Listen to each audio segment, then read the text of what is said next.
Nagsimula ang lahat sa eskwela, nagsama-samang 12, sa kalokohan at sa tuksuhan, hindi maawat sa isa't isa. Madalas ang standby sa cafeteria, isang barkada na kay saya. Laging may hawak-hawak na gitara, konting udyok lamang kakanta na. Kay simple lamang ng buhay nun, walang mabibigat na suliranin. Problema lamang laging kulang ang datong. Sana napunta ang panahon? Sana nga ba? Sana nga ba? Sana napunta ang panahon? Sana nga ba? Sana nga ba? Sana napunta ang panahon? Sa unang ligaw kayo'y magkasama, magkasabwat sa pambobola. Walang sikreto kayong tinatago, okay sarap ng samahang barkada. Nagkawatakan na sa kolehiyo, kanya-kanya na ang nilakaran. Kahit minsanan na lang kung magkita, pagkakaibigay hindi nawala.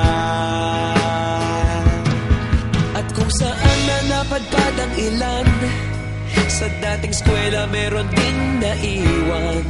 Meron pa ng mga ilang nawala na lang, nakakamiss ang dating samahan. Sana nga ba? Sana nga ba? Sana nga bang barkada ngayon? Sana nga ba? Sana nga ba? Sana nga bang barkada ngayon?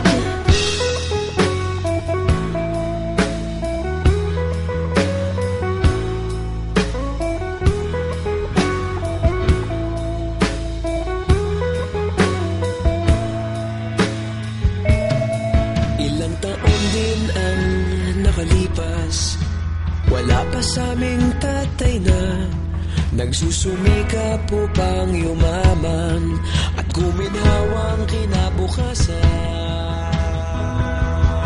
Paminsan-minsan kami nagkikita, mga naiwan at natira. At gaya nung araw namin sa eskwela, pag magkasama'y nagwawala. Napakahirap malimutan ang saya ng aming samahan. Kahit lumipas ng ilang taon, magkabarkada pa rin ngayon. Magkaibigan, magkaibigan, magkaibigan pa rin.